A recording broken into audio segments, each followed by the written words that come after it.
Subscribe to Feminism in India for your dose of intersectional feminist content and make sure to hit the bell icon to get all the latest updates.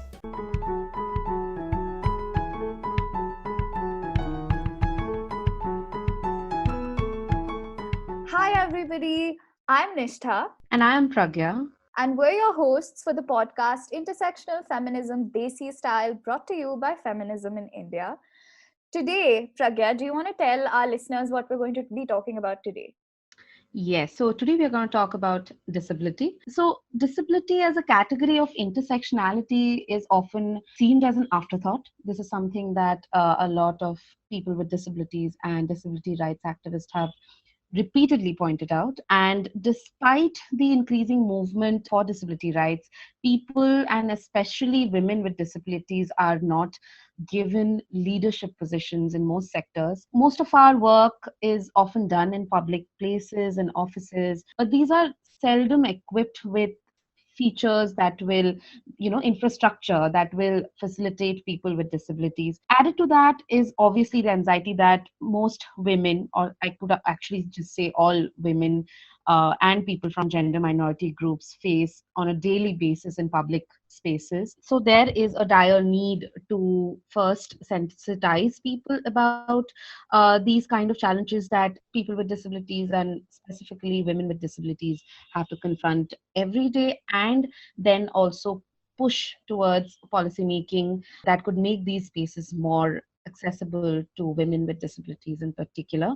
So we will be talking about public spaces and how women with disabilities navigate through public spaces, and how citizens who are listening to us, our listeners today, could take some notes on how we could do more for people with disabilities and in policy making as well as in general sensitizing capacities.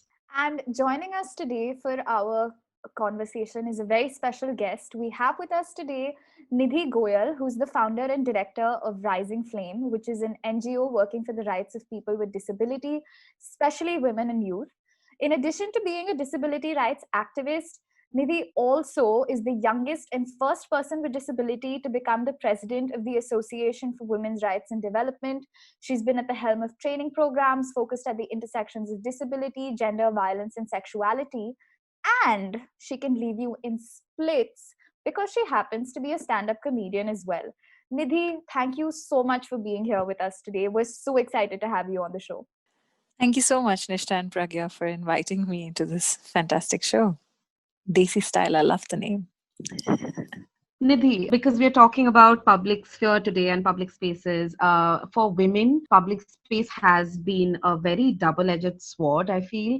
It is obviously the space where most people see empowerment, liberation, because most offices and work is beyond our houses. Of course, there is domestic work, and that also needs equal amount of acknowledgement. But often the public space is a tricky domain where it is often seen as empowering for women, and yet it poses so many challenges around safety, accessibility of roads and services, etc. And for women with disabilities in particular, the same situation might become even more challenging. As a disability and gender rights activist, what are the kinds of difficulties you have faced or heard other women with disabilities face? And how do you think that this public can be made more available to women with disabilities? Thank you so much, Pragya, for that question. Our understanding of access is important to make public spaces accessible for women, right? Understanding of what access means for genders, understanding what access means for people with disabilities, understanding what access would mean for anyone living with a diversity. And diversity is not fixed. There's a understanding that, okay, acha, I am not disabled, but tomorrow you may just fracture your foot and be temporarily disabled, right? Or something else may happen. So I think the first I want to start by why access is important. And access to public spaces, of course, in this whole spectrum. But the reason that access is important, and the reason that disability rights speaks about universal access, is that when you do have an accessibility solution, or make a place accessible, or a service accessible, transportation accessible, it is universal. So it just does not just support or enable people with disabilities. It would then, to give a simple example of stairs and ramps, because most people understand that, young children, toddlers use ramps, pregnant women use ramps, older people use ramps. You may just be extremely tired one day and you would prefer the ramp over steps. So thinking about access as a universal access is first of all really important. And then when you think about public spaces, and access to these public spaces, what access looks like for women with disabilities is extremely important to look at, because it's a little more nuanced than what you would just think for women or just think for people with disabilities. It's really this confluence of, in a very simplified way, accessibility and safety both. And they have a huge sort of linkage, right? A very deep linkage that they have. Often the violence, the public space harassment stories that you'll hear from women with disabilities are because things were inaccessible. So when a blind woman offers her arm or holds onto someone else's arm to cross the street, she's making herself more vulnerable to direct touch, to direct abuse. When a wheelchair user has to be lifted into some place, when the wheelchair has to be lifted and put into a bus, we're opening ourselves to abuse, right? We're increasing the vulnerability. And so for women with disabilities, access to public spaces would definitely include accessibility, would definitely include safety. And, when we look at it, it's not two separate components. They are weaved in together in a more nuanced fashion. Right. Nidhi, what you pointed out, it actually, when we were conducting our research, I came across an interview where you had also mentioned that the whole concept of consent, when it comes to people with disabilities, becomes very different from, say, what popular media would have us to believe is always sexual consent or romantic consent. So I think that does definitely tie in with what you just spoke about. So in this show, what's a constant effort on our part is to always try to unwrap and take a look at how different identities overlap to contribute to a person's lived experiences. So one thing that we really wanted to know is, how does caste, class, and gender influence people with disabilities and their access to public spaces? And can you tell us how intersectionality plays out within people with disabilities, and how this really then decides their mobility and access to public spaces? I'd like to step back and respond to one of the things that you were just mentioning around consent. And I think it's again very interesting because when people with disabilities, I think one of the biggest stigma that they carry is of infantilization, or the stigmatized attitude that they have to, behavior that they have to face is of infantilization, right? And so non-disabled folks are constantly, and when I say non-disabled folks, it's not you and Pragya, it's just in general, right? I'm using a general statement. Majority of the behaviors are around infantilizing people with disabilities, which means when you immediately infantilize someone, which means you're making them childlike. What do children not have? The agency. For us, as a society, legally, what do children not have? The ability to consent. And I'm not talking as an activist, as a feminist, or as a child rights activist. I'm talking about a general perception of children, right? Like how legally, how you can never consent, you can never have a contractual obligation. Socially, you're like, this one's a child, why do you want to ask them? We can just decide on behalf of them. So by these attitudes and legalities, we take away the agency, the autonomy, the choice and consent, all of people with disabilities, right? And so suddenly you'll find a 20-year-old person with a disability not being asked before being dragged somewhere, or not being checked, or requested or asked or encouraged before eating something. Like I generally say, when I go to public conferences, etc., and if someone's assisting me, it's very interesting how I will ask for 3 things, and then when my plate comes, there are 7 or 3 different things. And if I get upset, people around me are really upset because they're like, oh, someone's helping you, just be grateful and be done with it. If you ask for 3 and someone gave 7, it's fine. But what we're constantly doing with this kind of behavior are a couple of things. And I'm sorry I'm deviating from your intersectionality question, but I think this is extremely important to understand. Where, from this example, I can tell you there are two things. One, you dismiss what the person with a disability wants. So they can't decide, they can't choose, right? So there's no question of consent then. And the second, what we're doing is we're constantly telling a person with a disability, at least someone's doing this. Come on. Like, at least someone helped you. Why do you want to protest, right? And when these kinds of behaviors or stigma or discrimination lands on a person with a disability, and these are the narratives, the dominant narratives around them, they kind of start internalizing it. So often street sexual harassment for women with disabilities is extremely difficult to identify as street sexual harassment. It becomes a disability harassment. And as soon as you shift that and remove the street sexual harassment bit, or like, that's why you don't have access to spaces. The minute you remove that, it stops being a feminist issue. It becomes, oh, that's disability because they're disabled, right? So there's a constant blame on the disability. There's a constant, it's very similar to how women are like, yeah, you deserve it. You did this, that is why. You went out at night, so it's your behavior that's responsible for this abuse. And for women with disabilities, it's like your disability is responsible for the abuse. It's nothing to do with you're a woman.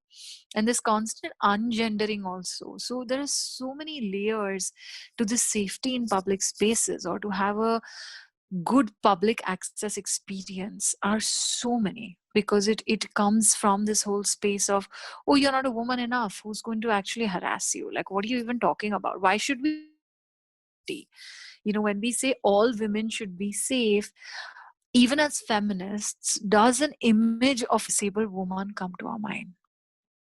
And it's an honest question for everyone to reflect. Some could obviously say, of course it comes. Like, there's no question. Don't try to act smart. But this question for each of us to reflect, that women from where come to our mind, right? When we say that there is an abusive behavior, it's very similar to, and it cuts across, right? When we say, oh, domestic violence, immediately people be like, oh, they're not well-to-do people. They live in slums and all. And I'm again using very common everyday language, because we think domestic violence is class-based, right? And a lot of people think that. We think safety of public spaces is for working women because they get out. But then we're totally killing the idea of loitering. We're totally doing away with the idea of hanging out, chilling, accessing space like it's your own. So women across different identities, when we say it should be safe and accessible for all women, the first major question is, who are these all women that we're talking about? Who comes to our mind when we say all women? Right? Which areas, when we say public spaces, are we only looking at neatly trimmed lawns in probably South Delhi or Central Delhi? Or are we thinking of, Nariman Point in Mumbai? Do we think of that public space, a common square, which is where a lot of women from the chawls hang out or need to access these spaces, or near an urban slum? Do we think circle near the urban slum, which is a hotspot for like golgappa and pani puri and junk food, right? So I think for us, when we stand at different intersections, or we don't occupy certain intersections, our understanding of public space as well as all women both get very, very skewed, or skewed to a certain extent, right? I don't know if I confused you more, or I sort of added a layer to the conversation, but I really wanted to bring that up for us to even reflect. Thank you for that, Nidhi. I'm actually going to go back to an earlier question that you had said, that many a times people with disabilities are infantilized, and that takes away from their consent and from their agency. Now, when we were actually researching for this episode, I went and I listened to a lot of your stand-up pieces. So I'm also coming from a fangirl perspective. But one recurring theme, not just in your work that I came across, but also, feminism in India has a whole host of work that's hosted on this, which is the entire trope of inspiration porn. and how often persons with disabilities are put up on a pedestal. Can you just shed some light uh, on why this perception of person with disabilities can be harmful and problematic, especially when, again, coming back, it comes to representation in public spheres? Okay, should I turn this around? Should I interview you both for a bit? Spontaneously.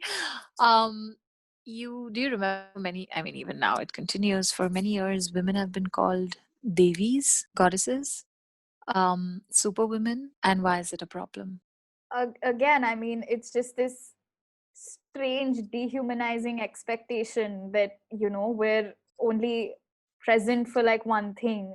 Like in a technical term, that's almost like benevolent sexism, where you sort of club and categorize women into this one person, and if they are not that, if they are not a devi, if they are not a goddess, then they are bad women. And so you either have devi or you have bad women, and there is no sort of space in between. I mean, that's the way that I view it.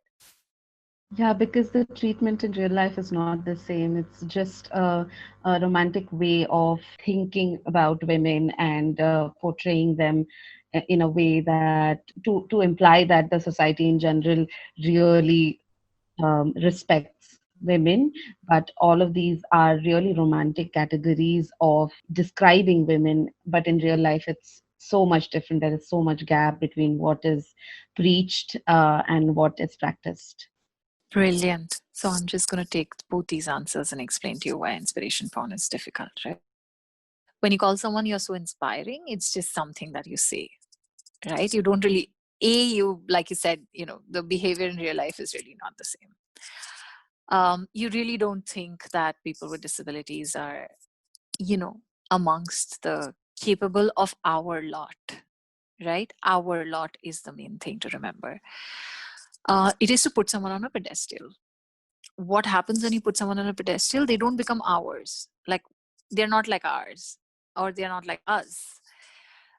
They're someone above us. They're like, amazing, this is too good, this is too good. But we're normal people. And this is to raise someone out of the normal box, right? And that's the real problem. The second thing is what you said, Nishtha, that this is an ideal and you should really be there. So for people with disabilities, you're either inspiring or you're a loser. Okay. I mean, something, an object of pity. There's nothing in between. You can't be an average disabled person. And I kept saying this all through my college or later in my post-graduation. I was like, can I just be an average disabled student or something like that? Like, why is there no right to be an average student? Because I live with a disability, right? Either I have to be like this, oh my God, I struggle a lot to pass, or wow, look, in spite of her disability, she also can do this, right? And it is a lot of condescension. It comes from a space of, we don't realize because it's about thing that people use it for, but it also comes from a space of you're not like us. One, um, you're either this or you're totally dropped. So we put you above normal or below normal. You're not normal. Third, now because you're this super normal person, and that's what is with super women, Devi, Mahan, goddess, etc., is that now you don't need any support from us.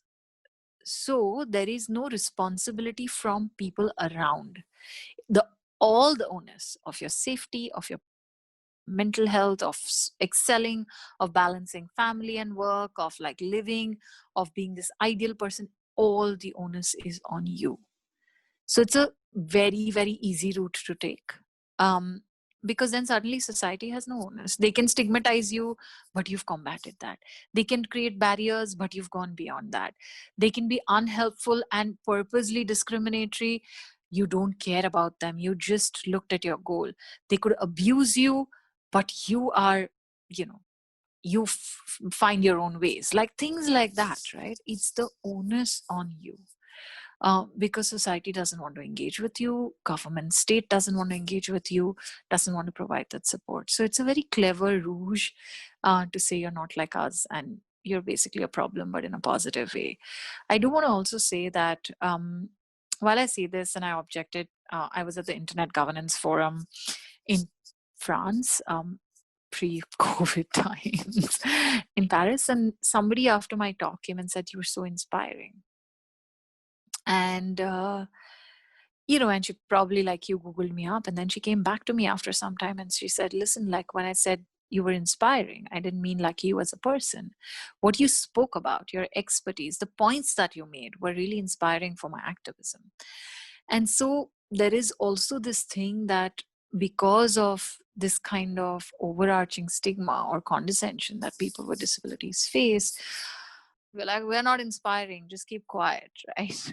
So but someone's work can be inspiring. And a simple way to look at it is, the day you think people with disabilities are your competition, you're already putting them in your category. I think that's the easiest thing to say, right? Because you often are like, what can they do? Or like, wow, they're beyond us. Forget them, forget them. Okay, so that was something also I had in my head actually today, because I think I know you from 1 year. I've followed your work and everything, and I just love the way you talk and the way whatever you say, it's so in depth and gives me so many new perspectives. And I do not know whether that might just be offensive if I express something of that sort to someone like you. So that would be an honest confession from my I side. eased your mind today, Pragya. Yeah. That's what comedians do. They come, they make you really uncomfortable, and then they make you happy. Thank you so much. So moving on, I also know that you really like watching movies, or you really like pop culture from your talks, because you give a lot of examples from pop culture. And pop culture is a very, very significant part of the public sphere.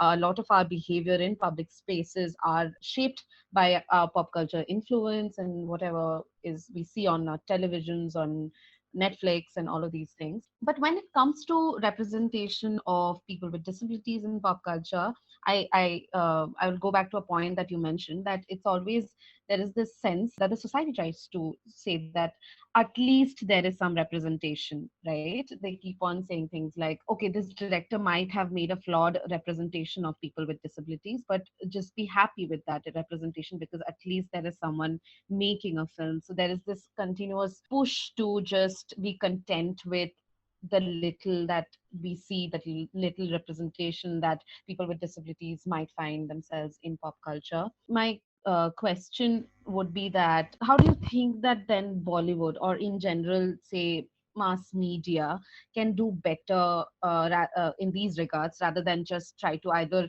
demonize in some pop culture representation, or again that sort of inspiration porn kind of representation that we often see? Like, is can we find better representation, and if we can, how can we do so? Just everything. We have to settle for at least on everything, right? Like, this is a constant narrative. Like, hey, don't worry. At least this is there. This is a start. Like, for years, we've only been starting what's really happening, right? But I think it's interesting, pop culture representations of disability are very gradually increasing, although flawed. I'm contradicting myself. But it's interesting because I feel like, I don't know what to say. Sorry, I can take up the whole episode with this pop culture piece.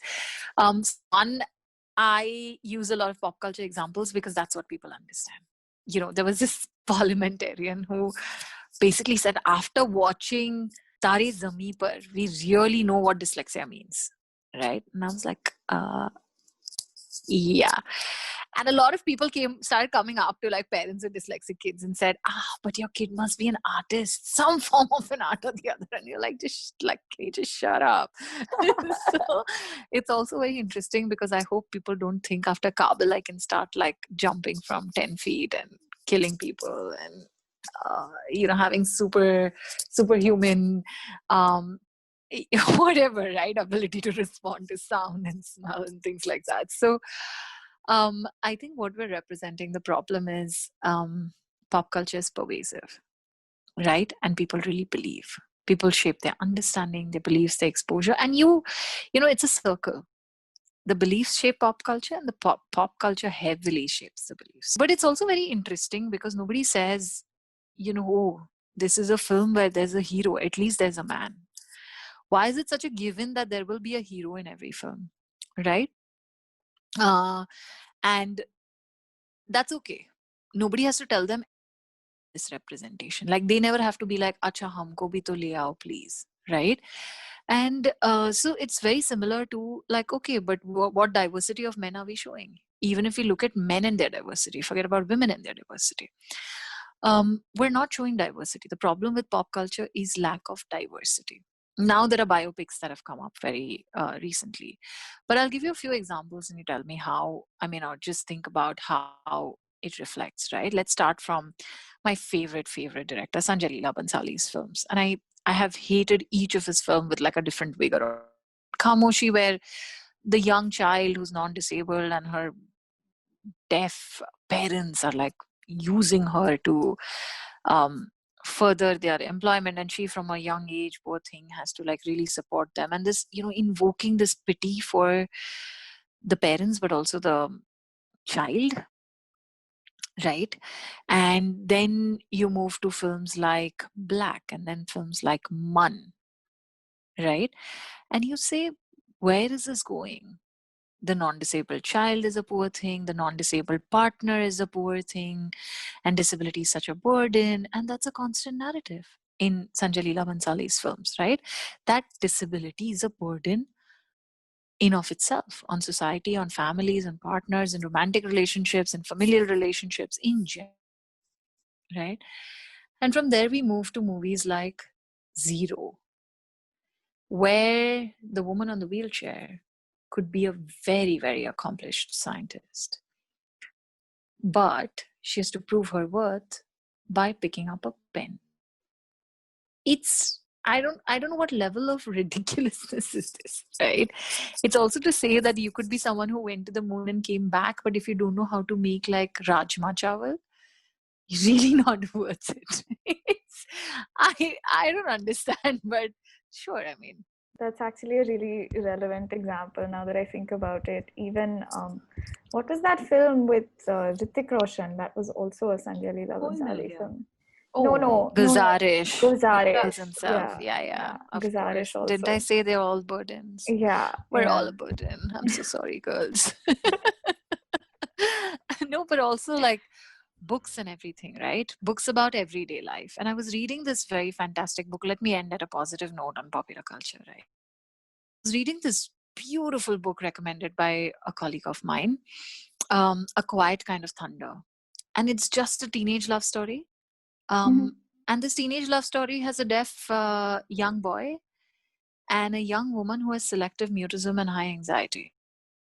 And that's it. And they have their own challenges, but they also have their moments, and they also fight, and they also are jealous. And it's so important to just see disabled people in our everyday lives. And I think that's what's missing. How many children's books have disability?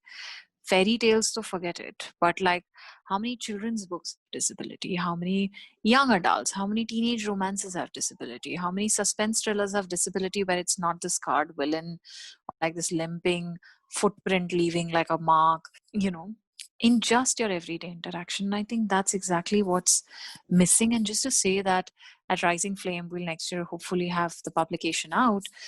We just 3-month long workshop, 3.5 month long workshop called My Tale 2, where women with disabilities from across South Asia came together and reclaimed the narratives. So they rewrote Disney fairy tales.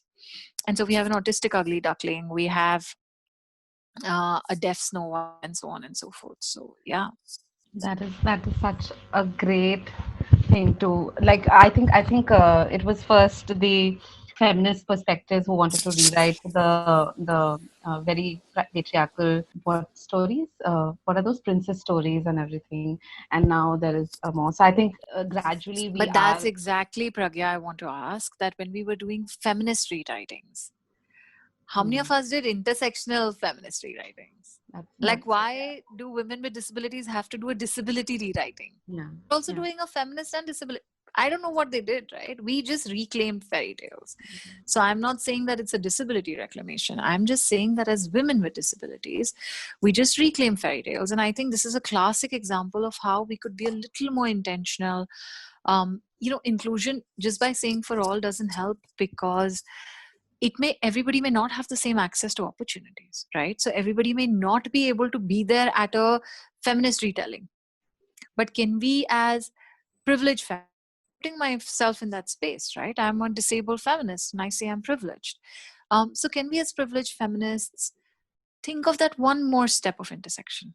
Thank you for pointing that out, because that leads me to my next question. And that is basically, say, the feminist movement, even like every other movement, has its own flaws. To be honest, there are certain people who are leading it, and there are certain people who are pushed back, and their voices are just left unheard. My next question is about how do you think, and do you think actually that the feminist movement in India has been aware and active about the specific challenges that people with disabilities face, and has the mainstream feminist movement, and here mainstream, you know how I am trying to define it, the ones who get most of the space available, do you think that they have done anything to acknowledge these intersectionalities? And if there are contemporary issues that you think that do not get highlighted even within such liberal spaces, when it comes to, say, questions of accessibility of people with disabilities and disability rights? So this is, the feminist movement is so vast and so diverse that I cannot say the entire movement is like this, right?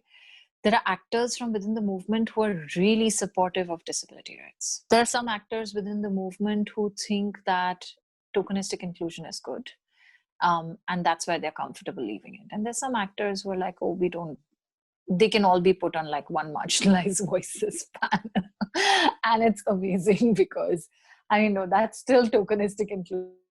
Spaces where they're like, Acha, this is not a disability issue, so let's not even invite them, right? And I think it's really about who are you, in which space do you stand, and how sensitive as an actor within the feminist movement, as a feminist within the feminist movement, right? It really is dependent on that. It's really dependent on which organization do you represent and what's their organizational commitment. If you come from an organization space, if you come from an individual space, the excuses are far lesser, because then you cannot say that we had barriers within the organization, etc. Those who are leaders within the organizations, those who are leaders within the movement, what happens is when you're a leader, the onus on you increases.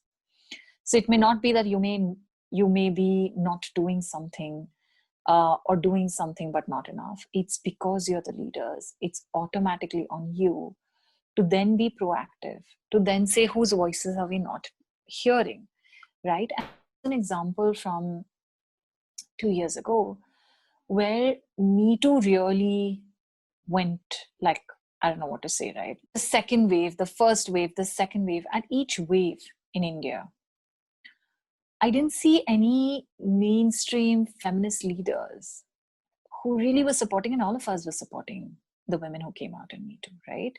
And we were really happy and sad at the same time. Women were speaking up, sad because the spaces were still not safe for them to speak up, looking at, also experiencing their stress, etc. But I didn't see the leaders stand up and say, oh, why don't we hear enough of accounts from, let's say, the disability movement? Why aren't disabilities speaking up? Is it possible that we say all women face harassment and then disabled women would not face harassment? Is it really possible? Let me tell you, it's not, right? And so it's not active exclusion, but it's also lack of active inclusion. Now, to go back to the folks, and I always say that at some point of time, some of us became really close, because like every panel, it was me, it was Hasina Khan and one other person, and now Priyanka and I share the same, like it's just, either it's a feminist from the disability movement, then a Muslim feminist, then a Dalit feminist, a disabled feminist. We're all put on a panel and they're like marginalized voices. You look at any conference, classic panel called Marginalized Voices. And we met so often in 2 years that I was like, oh my God, here we are, the marginalized voices. And we all were laughing at it, right? How is it that disabled feminists would not be able to speak on economic empowerment? Do you really think that there's no issue around economic empowerment and that they don't tie into the larger economic empowerment issues? So that's my question, that what we're doing in many spaces is we are putting away people around their identity. We're saying, Acha, you're disabled and Muslim, no, two people. Now you speak in like marginalized voices. Or like, we'll keep a special session for you. Let's do accessibility as a special session. But let's not put accessibility in the public access session. Why? And I think the biggest tension that we have not addressed, and this is an issue that I'm centering right now, is the termination of pregnancy.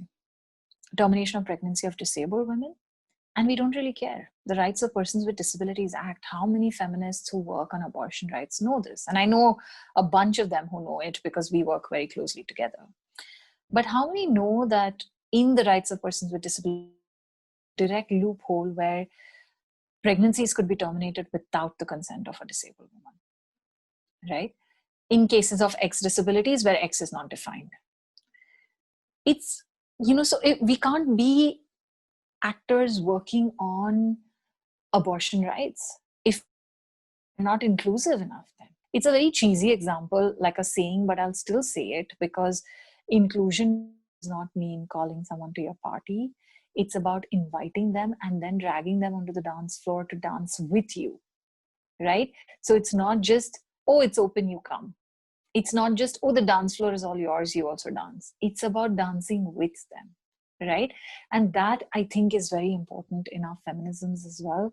And on the note of Me Too, by the time it will be up, we would be publishing, and Feminism in India had published the first Indian account of Me Too, a formally article, and Rising Flame has taken this up this year globally, and from 3rd December onwards, we are going to be publishing about 6-7 global accounts of Me Too that women with disabilities have stood up and said, and particularly from within the disability movement as a closed community. So do watch our website, do read the articles.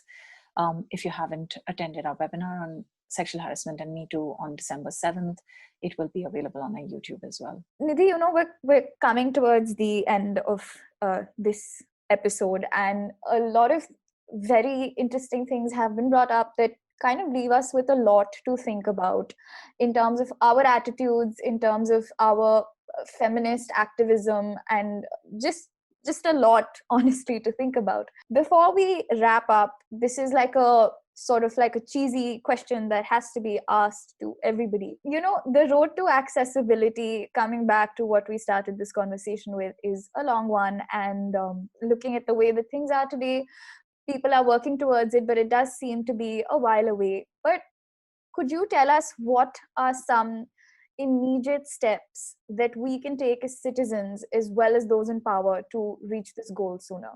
Again, citizens are very many in this country. We're a very large population. So we can't have blanket things, but I'll still speak to the, actors within different spaces, right? If you have a conference, you can just have a category saying, do you live with a disability? Would you need a reasonable accommodation? If you can't print an agenda in Braille, for example, provide human assistance, give that e-copy. There are ways to figure out. Take that little extra step, a little quote unquote inconvenience that people call it, right? If someone is with a speech difficulty, allow them the time to make their presentation. Like, no, we are in a fireside chat. You only have 5 minutes. God, no, right? I mean, why would someone with a speech difficulty have to tell you that, hey, can I get that 2 minutes extra because I speak slowly? If somebody else comes and says that, hey, I've not outed this, but I have anxiety issues, can I just take a minute more? Understand that, right? And I think just trying to build our empathy, just trying to see that there are visible and invisible diversities that people come with, that we all occupy spaces. And I think just thinking about this space as ours, to remember that this space doesn't belong to you or me. This space belongs to us. So never think that you're creating this space for others. This space is anyway there, right? And I think just by shifts in these two attitudes and behaviors, we as first steps would become really inclusive, really accessible, and really safe. I can't tell you how many folks who work with us, not just like work within the team, but for workshops, right? We've had feedback in every workshop, trainings, webinars that we conduct that everything's so accessible. We never thought it could be so accessible. Thank you so much for making it accessible. And I really I smile, but I also want to cringe that people with disabilities still have to say thank you for making things accessible. We never went, like, how many of us have written emails to Zoom and to WebEx for making this digital world accessible? Nobody. We take it as a right that this is a business, we are the clients, right? But people with disabilities are constantly grateful that you made this accessible. I think that needs to go away. We need to come to a point as a society and as a movement that we don't make anyone feel grateful to just have an access to something. And this cuts across identities across like the whole intersectionality discourse. But really, I mean, if we don't start here, we're never going to start. Thank you so much, Nidhi. I keep thinking about this a lot, that I don't think this 35 minutes of a podcast can sum up everything, and it can't. It really can't. But I think you have sparked so many ideas and so many perspectives. And I hope that this episode will only be a conversation starter, but we will not stop there. And we will talk about other issues. Like you mentioned, SRHR is so important. We have to become more aware of the intersectionality when we do our campaigns, when we make our blueprints about how we are going to conduct workshops, who are we going to invite for our panels and everything. So thank you so much for being there and for giving us so many real life examples and your favorite Bollywood examples. They are so insightful. So thank you. I wish to meet Sanjay Leela Bansali one day. I've publicized him so much on his bad films. I'm so sorry. Oh, I hope to. I can't hear for your set after you met him, honestly. Yeah. But again, He might offer me one of the pity-inducing disability roles. Or awe-inspiring. I'm so sorry. There's the other side as well. Thank you so much for being here with us today, Nidhi. I think I can safely say on both like mine and Pragya's behalf that this has been one of the most, we can't really say fun because you talk about so many important things, but I'm still going to go out and say it. This has been one of the funniest, most fun episodes that we've done till now. So thank you so much for taking out the time to be here with us today. It was a genuine pleasure to talk to you. Thank you. It was amazing speaking with both of you. I really enjoyed myself. Thank you. And that brings us to the end of this episode of Intersectional Feminism Desi Style. Like always, Pragya and I would love to know what you thought of this episode. So do write into us with any feedback or comments that you have. And join us next Thursday. We are going to be talking about how men can benefit from feminism and how patriarchy is not just about quote unquote women's issues. So I think that's going to be a rather interesting episode. So do make sure that you tune in for that one. And thanks so much for listening to us today.